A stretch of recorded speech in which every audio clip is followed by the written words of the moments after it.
Commander Adrian Tomade. Tara, ikot tayo.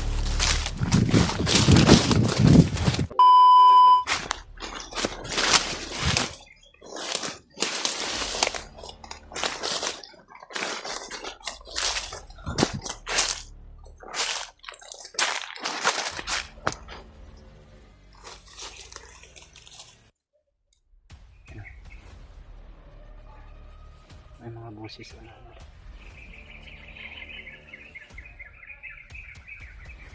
para busis yata ni Commander Adrian.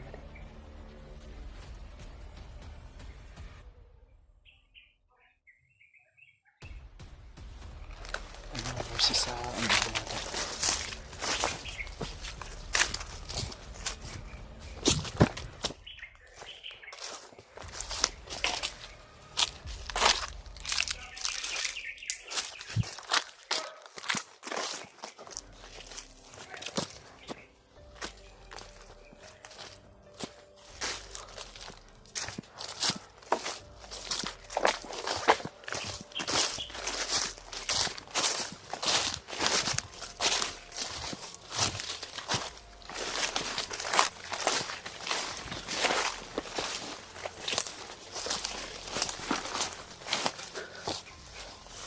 Natin. Pinasok namin ni Buddy itong area na ito mga tol. Sabi ni Buddy dito daw dinala yung mga kasamahan niya na mga nabihag mga tol. At sabi niya dito niya din daw na mataan si Noah nung magkasama pa siya sa mga tauhan ni Commander Adrian at ni Commander Bagnot mga tol. Pumunta kami dito.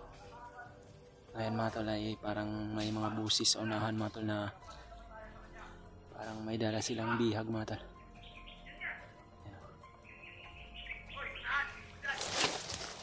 So tayo pwede malapit yan bali. Marami sila ba? Sino kaya yung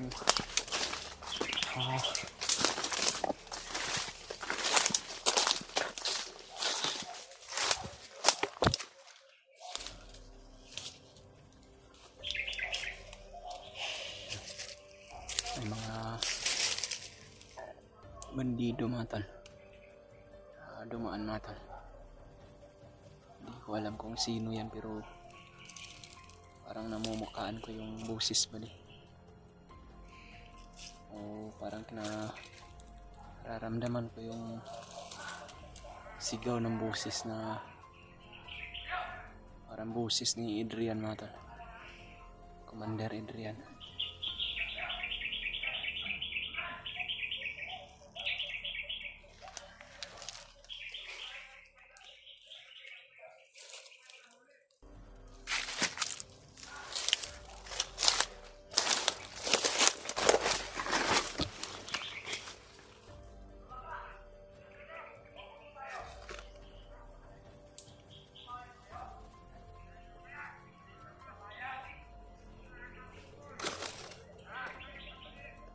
Si Commander Adrian Tomade.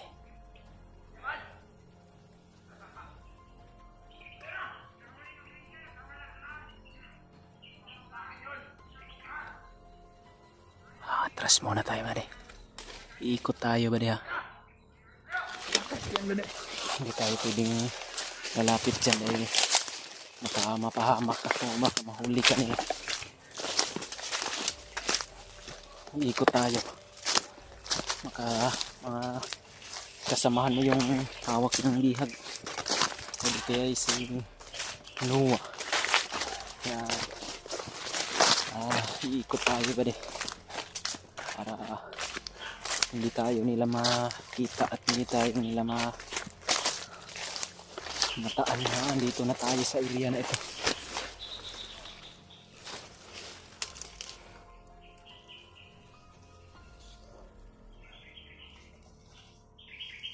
Karami nila man eh.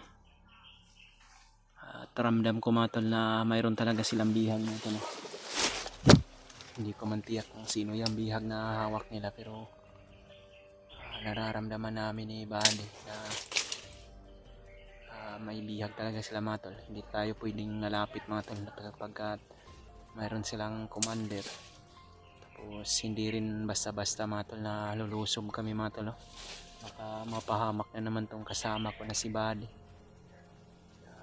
Iingatan ko din to mga tol dahil delikado din yung buhay niya pag mahuli siya ng mga kalaban. Sige.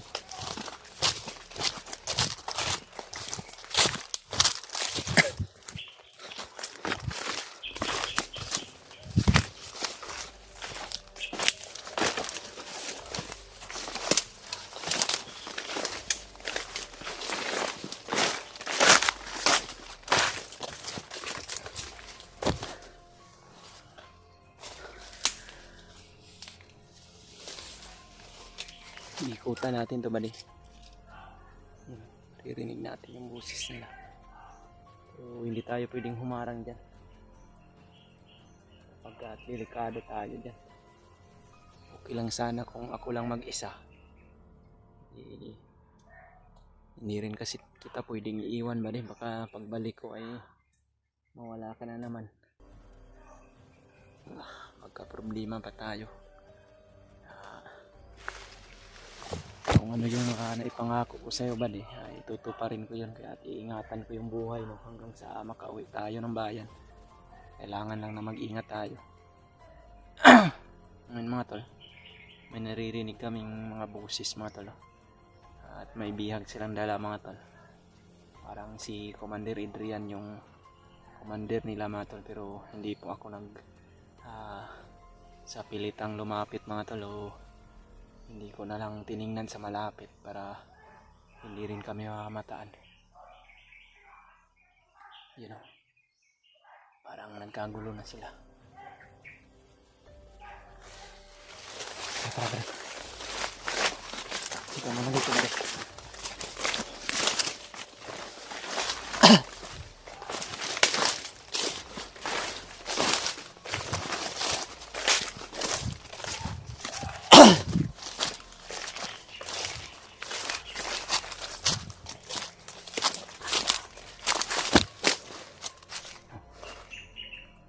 May mga busis sa unahan Buddy.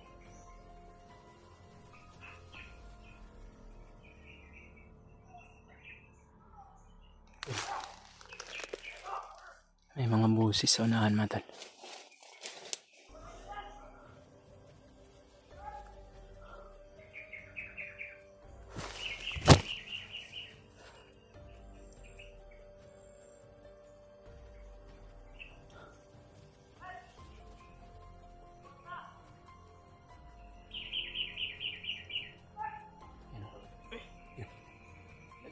Nagkintruhan na sila. Yan Buddy. Ha? Kasamahan ko yan.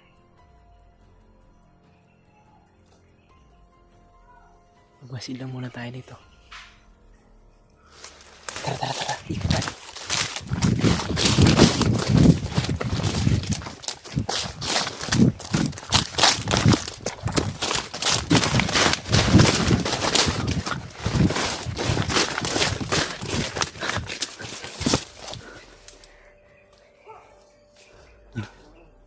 May nakipagbakbakan mga tol.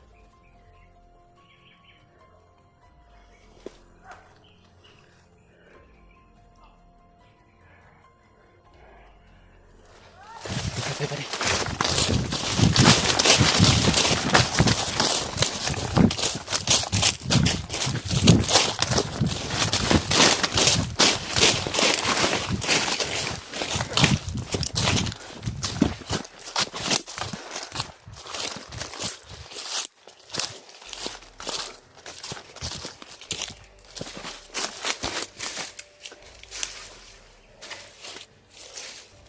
May narinig akong putukan mga tol. Hindi ko alam kung sino yung nakipagbarilan mga tol. Sapagkat yung naririnig ko lang mga tol ay boses ni Commander Adrian at parang may bihag siya. So hindi ko alam kung sino yung nakipagbakbakan sa kanya. Gusto ko mang lumapit mga tol pero kailangan ko rin ng kaligtasan ng kasama ko na si Buddy. iiwas muna kami mga tol, no? At iikot na lang ako para matulungan ko rin kung sino yung bihag nila.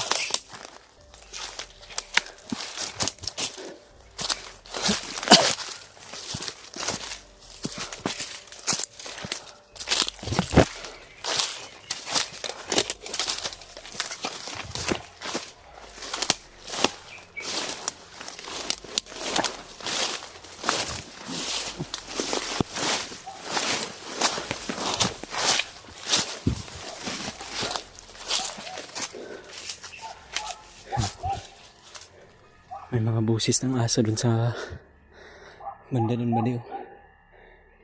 Yan yung sinasabi mong kampo ba din, oh? Na dinalahan kay Noah. Kaya malapit na po kami mga tol sa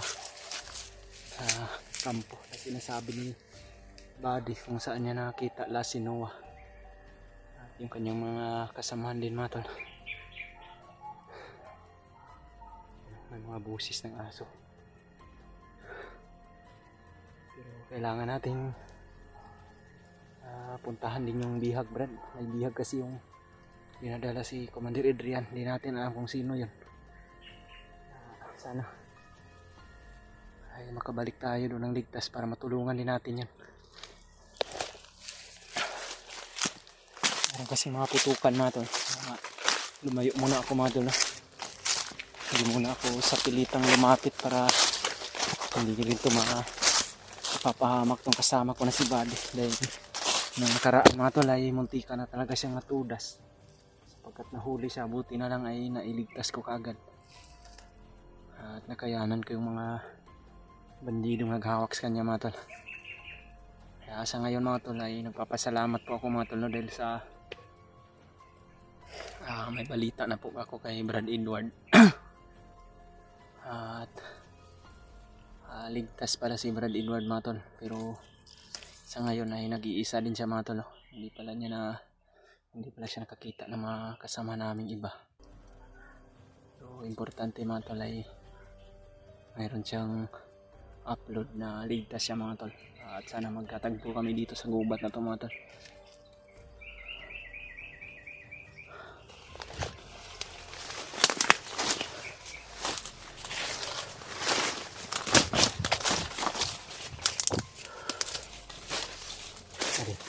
Magtago ka ba rin? Huwag kang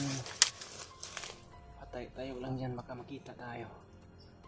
Hindi muna tayo lalayo masyado dito mali para mabalikan din natin agad yung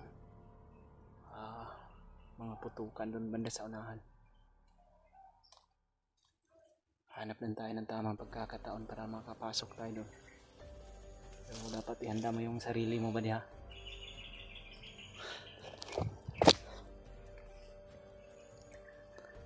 Napakarami nila. Gustuhin ko man na lumusob ka agad doon mga tol, pero iniisip ko talaga yung kaligtasan ng tauhan ni Bangkil mga tol, no? Marami din kasi akong napagdaanan na mga enkwentro. Mas maganda talaga yung hindi tayo magpadalos-dalos mga tol para maiwas tayo sa pagkabihag at maiwasan rin natin yung maaaring sapitin natin o kapahamakan ng ating kasamahan.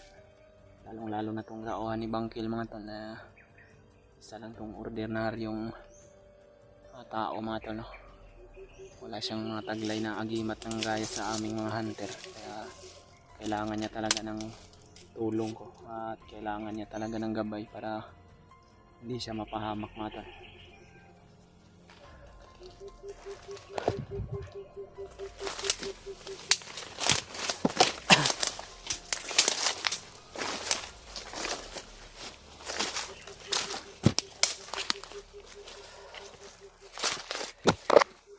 Naririnig pa naman natin yung mga kuan ba din, boses. Inuulit ko sa iyo ba din, dahan-dahanin lang natin sa pagpasok. Hindi tayo mapahamak ba niya.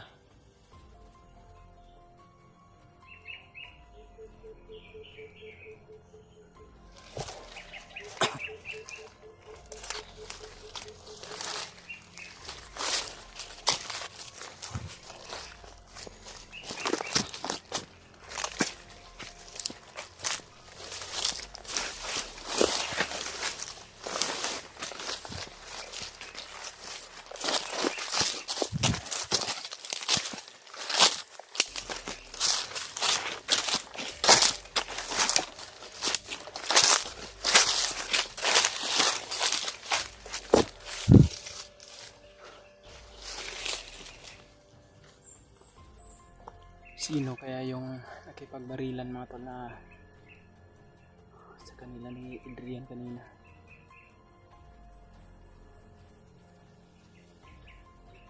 At hindi ko lang masyadong nilapitan mga tol, no, kung sino yung bihag nila, pero may bihag si Adrian na dala mga tol eh.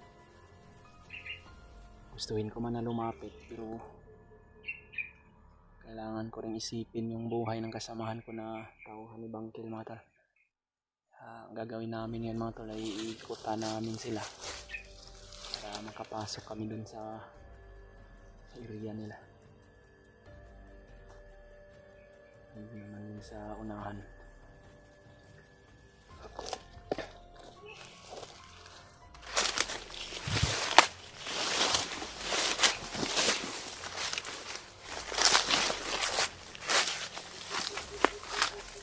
Tira ka ba, Day?